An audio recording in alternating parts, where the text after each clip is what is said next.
ಪ್ರಜ್ವಲ್ ಪ್ರಾಥಮಿಕ ವಿಚಾರಣೆಯನ್ನ ಸದ್ಯ SIT complete ಮಾಡಿದೆ. ಪ್ರಜ್ವಲ್ ರೇವಣ್ಣರ 161 ಸ್ವ ಇಚ್ಛಾ ಹೇಳಿಕೆಯನ್ನ ಕೂಡ ಎಸ್ಐಟಿ ದಾಖಲಿಸಿಕೊಂಡಿದೆ. ವಿಚಾರಣೆಯ ವೇಳೆ ಮಾತನಾಡಿದ್ರು ಕೂಡ ಸಹಕಾರ ಮಾತ್ರ ಅಷ್ಟಕ್ಕಷ್ಟೇ. ವಿಡಿಯೋಗಳ ಬಗ್ಗೆ ಕೇಳಿದ್ರೆ ಆ ವಿಡಿಯೋಗಳನ್ನ ನನಗೆ ಕಳಿಸಿದ್ದೇ ಕಾರ್ತಿಕ್ ಅಂತ ಪ್ರಜ್ವಲ್ ರೇವಣ್ಣ ಹೇಳ್ತಿದ್ದಾರೆ. ಹೇಗೆ ನಡೀತು ಗೊತ್ತಾ ಪ್ರಜ್ವಲ್ ರೇವಣ್ಣರ ಪ್ರಾಥಮಿಕ ವಿಚಾರಣೆ? ಯಾವೆಲ್ಲ ಪ್ರಶ್ನೆಗಳನ್ನ ಎದುರಿಸಿದ್ದಾರೆ ಈ ಬಗ್ಗೆ ನ್ಯೂಸ್ ಫಸ್ಟ್ ನಲ್ಲಿ ಇಂಟ್ರಾಗೇಷನ್ ನ ಎಕ್ಸ್ಕ್ಲೂಸಿವ್ ಡೀಟೇಲ್ಸ್ ನಿಮ್ಮ ಮುಂದೆ ಇಡ್ತಾ ಹೋಗ್ತೀವಿ.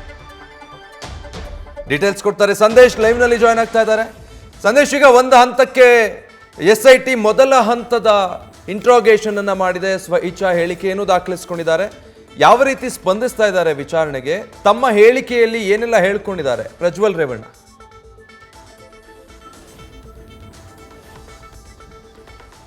ಈಗಾಗಲೇ ಪ್ರಜ್ವಲ್ ರೇವಣ್ಣ ಅವರನ್ನ ಅರೆಸ್ಟ್ ಮಾಡಿ ಎಸ್ಐಟಿಗೆ ಕರೆತಂದು ಪ್ರಾಥಮಿಕ ಹಂತದ ಹೇಳಿಕೆಯನ್ನು ಪಡೆಯುವಂತ ಸಂದರ್ಭದಲ್ಲಿ ಸಿಆರ್ಪಿಸಿ 161 ಅಡಿಯಲ್ಲಿ ಹೇಳಿಕೆಯನ್ನು ದಾಖಲು ಮಾಡಿಕೊಂಡಿದ್ದಾರೆ.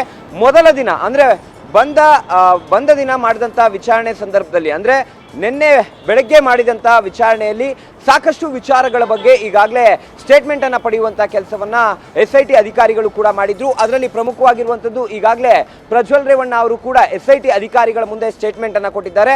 ಸಂತ್ರಸ್ತ ಮಹಿಳೆಯರಿಗೂ ನನಗೂ ಕೂಡ ಪರಿಚಯ ಇತ್ತು, ಕ್ಲೋಸ್ ರಿಲೇಶನ್ಶಿಪ್ ಕೂಡ ಇತ್ತು, ಆದರೆ ನಾನು ಅತ್ಯಾಚಾರವನ್ನ ಮಾಡಿಲ್ಲ ಅನ್ನೋ ಒಂದು ಸ್ಟೇಟ್ಮೆಂಟ್ ಅನ್ನ ಎಸ್ಐಟಿ ಅಧಿಕಾರಿಗಳ ಮುಂದೆ ನೀಡಿದ್ದಾರೆ. ಅಂದ್ರೆ ಅವರ ಪರಿಚಯ ನನಗಿತ್ತು, ಆದರೆ ನಾನು ಅತ್ಯಾಚಾರವನ್ನ ಎಸಗಿಲ್ಲ ಅಂತೇಳಿ ಹೇಳಿಕೆಯನ್ನ ಕೊಟ್ಟಿರುವಂಥದ್ದು. ಜೊತೆಗೆ ಇಲ್ಲಿ ಪ್ರಮುಖವಾಗಿರುವಂಥದ್ದು ಆ ಒಂದು ವಿಡಿಯೋಗಳ ವೈರಲ್ಗೆ ಸಂಬಂಧಪಟ್ಟಂತೆ, ಅಂದ್ರೆ ಆ ವಿಡಿಯೋಗಳು ಹೇಗೆ ವೈರಲ್ ಆಯ್ತು ಅನ್ನೋದಕ್ಕೆ ಉತ್ತರವನ್ನು ಕೂಡ ಕೊಡ್ತಾ ಹೋಗ್ತಾರೆ. ಆ ವಿಡಿಯೋಗಳನ್ನ ನಾನು ರೆಕಾರ್ಡ್ ಮಾಡಿಲ್ಲ, ನನಗೆ ಕಾರ್ತಿಕ ಆ ವಿಡಿಯೋವನ್ನ ಕಳಿಸಿದ್ರು, ಹಾಗಾಗಿ ಆ ವಿಡಿಯೋ ನನ್ನ ಬಳಿ ಇಲ್ಲ ಕೂಡ. ಅಂದ್ರೆ ನನ್ನ ಮದರ್ ಡಿವೈಸ್ ಅಂತ ಏನ್ ಕೇಳ್ತಾ ಇದ್ದೀರಾ, ಆ ಮದರ್ ಡಿವೈಸ್ ನನ್ನ ಬಳಿ ಇಲ್ಲ. ಯಾಕಂದ್ರೆ ನೀವು ಕೇಳ್ತಿರುವಂತಹ ಮೊಬೈಲ್ ಅಥವಾ ನಾನು ರೆಕಾರ್ಡ್ ಮಾಡಿದ್ದೀನಿ ಅಂತ ನೀವು ಅಸ್ಯೂಮ್ ಮಾಡ್ಕೊಳ್ತಿರುವಂತಹ ಮೊಬೈಲ್ ಈಗಾಗಲೇ ಕಳೆದೋಗಿದೆ. ಅದಕ್ಕೆ ಸಂಬಂಧಪಟ್ಟಂತೆ ಹೊಳೆ ನರಸೀಪುರ ಪೊಲೀಸ್ ಠಾಣೆಯಲ್ಲಿ 2023 ಮಾರ್ಚ್ ನಲ್ಲಿ ಕಂಪ್ಲೇಂಟ್ ಅನ್ನು ಕೂಡ ಕೊಟ್ಟಿದ್ದೀನಿ. ಹಾಗಾಗಿ ನನಗೆ ಯಾವುದೇ ರೀತಿಯ ಸಂಬಂಧ ಈ ಒಂದು ಆರೋಪಗಳಿಗೆ ಸಂಬಂಧಪಟ್ಟಂತೆ ಅಥವಾ ಈ ಪ್ರಕರಣಗಳಿಗೆ ಸಂಬಂಧಪಟ್ಟಂತೆ ಇಲ್ಲ.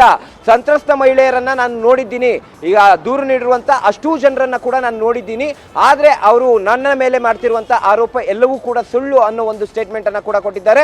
ಜೊತೆಗೆ ಪ್ರಮುಖವಾಗಿ ಕಾರ್ತಿಕ್ ಅವರ ಕುರಿತಂತೆ, ಅಂದ್ರೆ ಕಾರ್ತಿಕ್ ಈ ವಿಡಿಯೋಗಳನ್ನ ವೈರಲ್ ಮಾಡಿರ್ಬೋದು, ಆದ್ರೆ ವಿಡಿಯೋಗಳನ್ನ ನಾನು ಯಾವುದೇ ಕಾರಣಕ್ಕೂ ಕೂಡ ರೆಕಾರ್ಡ್ ಮಾಡಿಲ್ಲ ಅನ್ನೋ ಒಂದು ಮಾತನ್ನ ಕೂಡ ಆ ಹೇಳಿಕೆಯಲ್ಲಿ ಕೊಡ್ತಾ ಹೋಗ್ತಾರೆ. ಜೊತೆಗೆ ಆ ಒಂದು ಕಂಪ್ಲೀಟ್ ಸ್ಟೇಟ್ಮೆಂಟ್ ನ ಒಂದು ಬಾಟಮ್ ಲೈನ್ ಅನ್ನ ನಾವು ನೋಡಿದ್ರೆ ಅವರ ಮೇಲೆ ಬಂದಿರುವಂತ ಆರೋಪಗಳನ್ನ ಕಂಪ್ಲೀಟ್ ಆಗಿ ಅವರು ತಳ್ಳಿ ಹಾಕ್ತಾ ಇದ್ದಾರೆ. ಜೊತೆಗೆ ಆ ಸಂತ್ರಸ್ತ ಮಹಿಳೆಯರನ್ನ ನಾನು ನೋಡಿದ್ದೀನಿ, ಜೊತೆಗೆ ನನಗೆ ಪರಿಚಯ ಕೂಡ ಇದ್ದಾರೆ, ಆದ್ರೆ ನಾನು ಅತ್ಯಾಚಾರವನ್ನ ಎಸಗಿಲ್ಲ ಅಂತೇಳಿ ಕಂಪ್ಲೀಟ್ ಆದ ಒಂದು ಸ್ಟೇಟ್ಮೆಂಟ್ ಅನ್ನ ಕೊಟ್ಟಿರುವಂತದ್ದು. ಈಗ ಸದ್ಯ ಸ್ಟೇಟ್ಮೆಂಟ್ ಅನ್ನ ದಾಖಲು ಮಾಡಿಕೊಂಡು ಅದೇ ಸ್ಟೇಟ್ಮೆಂಟ್ಗಳ ಆಧಾರದ ಮೇಲೆ ಈಗ ಎಸ್ಐಟಿ ಅಧಿಕಾರಿಗಳು ಕೂಡ ಕಸ್ಟಡಿಗೆ ಪಡೆದಿರುವಂತದ್ದು. Vijay, thank you Sandesh.